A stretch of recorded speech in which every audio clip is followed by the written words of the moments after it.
ಈಗ sir bus ticket ದರ ಅಂದಾಗ 15% ಹೆಚ್ಚಳ ಅನ್ನೋದನ್ನ ನೀವು ಸಕಾರಣನೂ ಕೊಡ್ಬೋದು ಅಥವಾ ಸಮರ್ಥನೆನೂ ಮಾಡ್ಕೋಬಹುದು. ಬಟ್ ಜನ ಹೆಂಗೆ ಸ್ವೀಕರಿಸ್ತಾರೆ? ಸಹಜವಾಗಿ ಯಾವುದೇ ಬೆಲೆ ಏರಿಕೆ ಮಾಡಿದಾಗ ಜನಕ್ಕೆ ಖರ್ಚು ಜಾಸ್ತಿ ಆಗುತ್ತಲ್ಲ, ಸಹಜವಾಗಿ ಅವ್ರು ವಿರೋಧ ಮಾಡ್ತಾರೆ. ನಮಗೆ ಖರ್ಚು ಜಾಸ್ತಿ ಆಯಿತು ಅಂತಲೂ ಸಹಜವಾಗಿ ಅದು ನಾನು ಆದರೂ ಅಷ್ಟೇ, ಯಾರಾದರೂ ಅಷ್ಟೇ.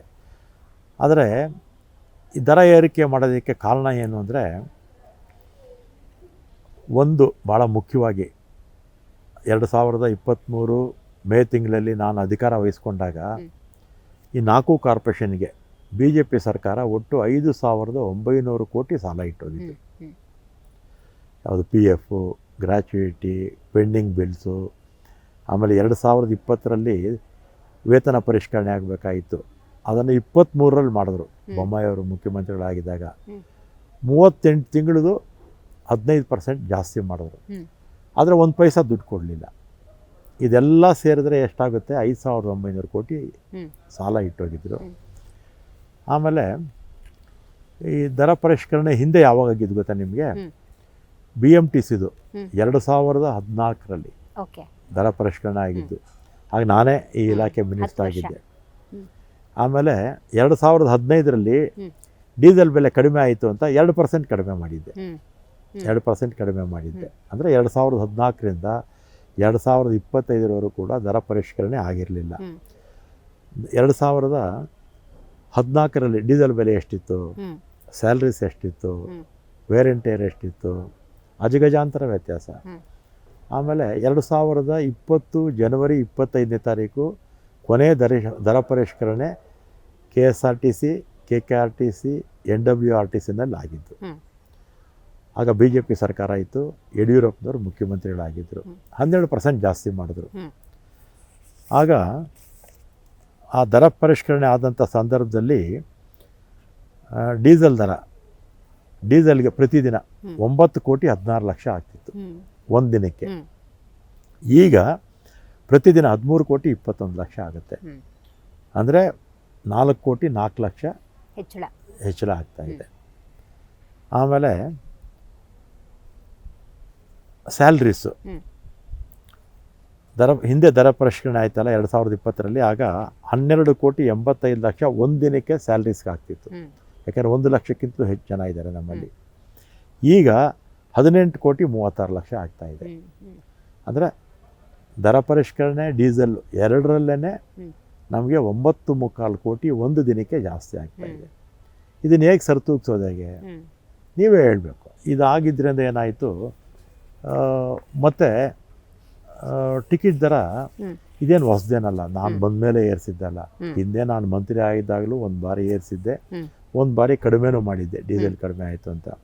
ಆಮೇಲೆ ವಿಪಕ್ಷದವರು ಇಷ್ಟೆಲ್ಲ ಟೀಕೆ ಮಾಡ್ತಾರೆ.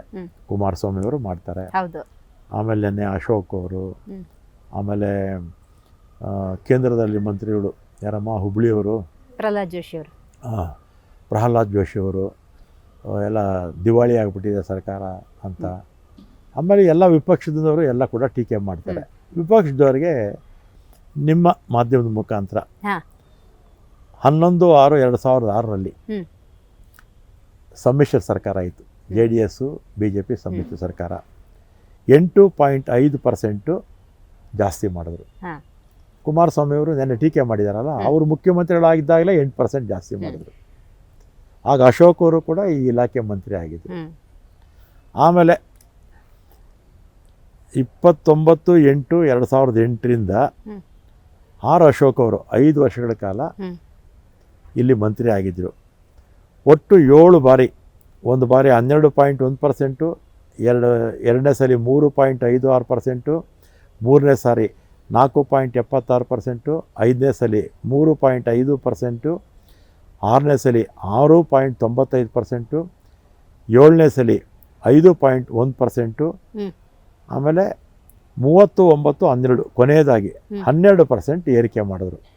ಅಂದರೆ 47.8% 5 ವರ್ಷದಲ್ಲಿ ಸನ್ಮಾನ್ಯ ಅಶೋಕ್ ಅವರು ಸಾರಿಗೆ ಮಂತ್ರಿ ಆಗಿದ್ದಾಗ ಬೆಲೆ ಏರಿಕೆ ಮಾಡಿದ್ರು.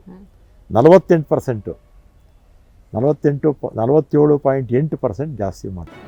ಜಿ ಕನ್ನಡ ನ್ಯೂಸ್ ಈಗ ನಿಮ್ಮ ಮನೆಯಲ್ಲೇ ನೋಡಿ. ಎಲ್ಲ ಕೇಬಲ್ಗಳಲ್ಲಿ ಈಗ ಲಭ್ಯ.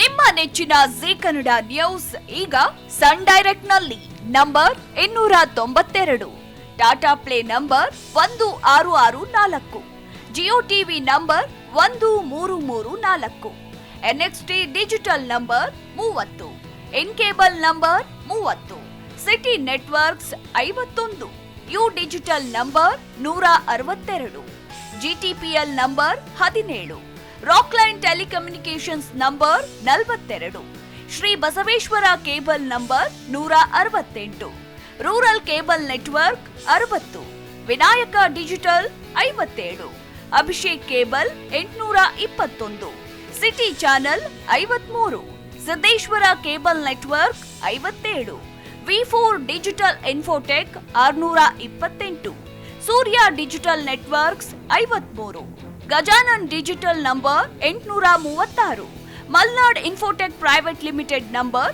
56, metrocast number 830, victory digital number 167ರಲ್ಲಿ ನೋಡಿ ಆನಂದಿಸಿ.